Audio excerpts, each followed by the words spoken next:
ଥରେ ଭାବିଲେ ଆମେ ଆମ ଲକ୍ଷ୍ୟସ୍ଥଳରେ ପହଞ୍ଚିବା ପାଇଁ ଯେତେ କଷ୍ଟ କରିଥାଉ ନା କାହିଁକି ଏହା ପଛରେ ରହିଥିବା ବାପା ମାଙ୍କର ତ୍ୟାଗ ସବୁଠୁ ଆଗରେ ରହିଥାଏ। ଆମକୁ ଆମ ସ୍ୱପ୍ନ ପୂରଣ କରିବାରେ ସେମାନେ କେତେ ଯେ ପରିଶ୍ରମ କରିଥାନ୍ତି, ନିଜ ଜୀବନର ଖୁସିକୁ ତ୍ୟାଗ କରି କେତେ କେତେ ବଳିଦାନ ଦେଇଥାନ୍ତି, ସେ କଥା ସେମାନେ ନିଜେ ବି ହିସାବ ରଖିନଥାନ୍ତି। ଆମେ ଥରେ ବିଫଳ ହୋଇଗଲେ ଆମ ମନୋବଳ ଭାଙ୍ଗିଯାଏ, କିନ୍ତୁ ସେମାନେ ସବୁବେଳେ ଆଗକୁ ବଢ଼ିବାକୁ ଆମ ମନରେ ଉତ୍ସାହ ଭରିଥାନ୍ତି।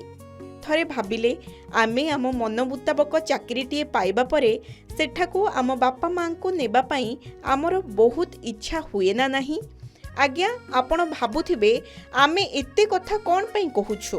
ତେବେ ଆପଣ ସମ୍ପୂର୍ଣ୍ଣ ଭିଡ଼ିଓ ଦେଖନ୍ତୁ, ଜାଣିପାରିବେ ଏହା ପଛରେ ଥିବା ଗୁରୁତ୍ୱପୂର୍ଣ୍ଣ କଥାଟିକୁ।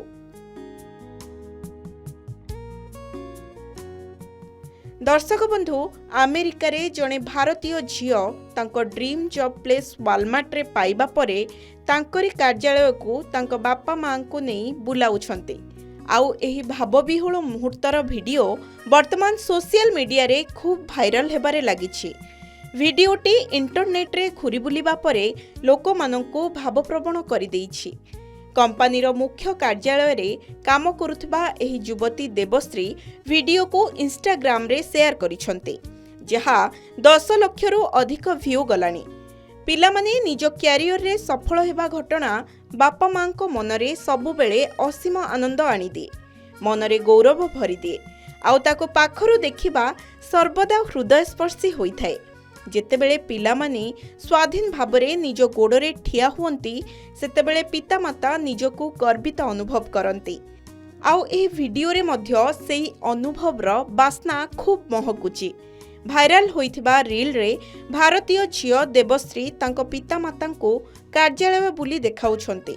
ସେମାନଙ୍କୁ କମ୍ପାନୀର ବିଭିନ୍ନ ବିଭାଗକୁ ନେଇ ବୁଲାଉଛନ୍ତି, ଯେଉଁଥିରେ ଜିମ୍ ଏବଂ ବୈଠକ ଗୃହ ମଧ୍ୟ ଅନ୍ତର୍ଭୁକ୍ତ ଅଛି। ତାଙ୍କ ବାପା ମା ମଧ୍ୟ ବହୁତ ଖୁସିରେ ଅଫିସ୍ ବୁଲି ଦେଖୁଛନ୍ତି। ଏହି ଭିଡ଼ିଓଟି ସୋସିଆଲ ମିଡ଼ିଆରେ ଛାଡ଼ିବା ମାତ୍ରେ ଅଚାନକ ବହୁତ ଭ୍ୟୁ ଗଲା। ଲୋକମାନେ ଏହାକୁ ଦେଖିବା ମାତ୍ରେ ଭାବବିହ୍ୱଳ ହୋଇଯାଇଥିଲେ।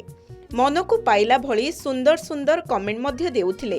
ଏହି ଭିଡ଼ିଓରେ ଆସିଥିବା କିଛି ଆଖିଦୃଶିଆ କମେଣ୍ଟ ଆମେ ଆପଣଙ୍କୁ ପଢ଼ି ଶୁଣାଉଛୁ। ଜଣେ ୟୁଜର୍ସ ଲେଖିଛନ୍ତି, ପ୍ରତ୍ୟେକ ପିଲା ପାଇଁ ଏହା ସବୁଠାରୁ ଗର୍ବର ମୁହୂର୍ତ୍ତ। ଆଉ ଜଣେ ୟୁଜର୍ସ ଲେଖିଛନ୍ତି, ତୁମେ ଆମ ସମସ୍ତଙ୍କ ପାଇଁ ଏକ ପ୍ରେରଣା।